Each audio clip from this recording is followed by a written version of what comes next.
ഇല്ലാത്തത് കൊണ്ട് ദയനീയമായ അവസ്ഥയിൽ ഒരു വൃദ്ധൻ അവിടെ മരിച്ചു കിടക്കുന്നതാണ് നമ്മൾ കാണുന്നത്. വണ്ടി ഇടിച്ചു പോയതാണെന്നാണ് പറയുന്നത്. വൃദ്ധൻ അതുവഴി നടന്നു വരികയായിരുന്നു. അപ്പോഴാണ് ഈ വണ്ടി ആക്സിഡന്റ് ഇവിടെ ഉണ്ടായതും. സ്വദേശിയോട് ചോദിക്കത് എന്താണ് ഇവിടെ സംഭവിച്ചത്?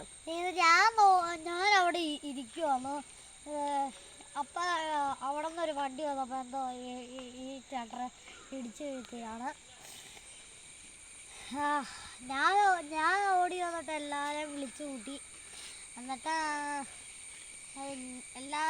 പിന്നെയാണ് മീഡിയക്കാരും നിങ്ങളെല്ലാവരും വന്നത്. അപ്പോൾ നമുക്ക് ഈ സ്വദേശിയുടെ വീട് എവിടെയാണ്? ഈ ചേട്ടൻ്റെ വീട് റോഡ് വീടാ ആണോ? അവിടെ നിന്ന് അങ്ങോട്ട് പോവാന്ന് പറഞ്ഞ് കൂട്ടുകാരൻ അവിടെ ഒരു വീടുണ്ട്. ഇവിടുന്ന് ഇത് വാടക വീടാണ് ആ ചേട്ടൻ താമസിക്കുന്നത്. കാരണം അവിടെയൊക്കെ വീട് പണി അങ്ങോട്ട് പോയി കഴിഞ്ഞിട്ട് പോകുന്ന ഇടയിലാണ് വണ്ടി വന്ന് ഇടിച്ച് ആക്സിഡന്റ് ഉണ്ടായത്. ന്യൂസ് 24-നൊപ്പം ഗൗരിയാണ് നമ്മുടെ ഒപ്പം ഉള്ളത്. അപ്പോൾ ചെറിയൊരു ഇടവേളയ്ക്ക് ശേഷം ന്യൂസ് 24 ഇവിടെ പിന്നെയും ഓപ്പൺ ആവും.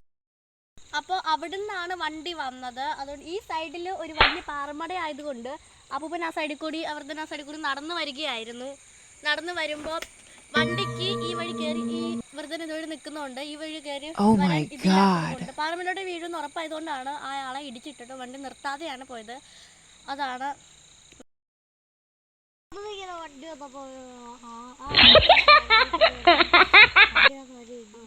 എന്നാലും നല്ലൊരു ചേട്ടനായിരുന്നു. മക്കളൊന്നും നോക്കാനില്ലാതെ ആ ചേട്ടൻ വലിയ കഷ്ടമായി പോയി. ശരിയാ. ഒരു പാവം ചേട്ടനായിരുന്നു. ആർക്കും ഒരു ദ്രോഹം ഇല്ലായിരുന്നു എന്നൊക്കെ എല്ലാവരും പറഞ്ഞു. ശരിയാ.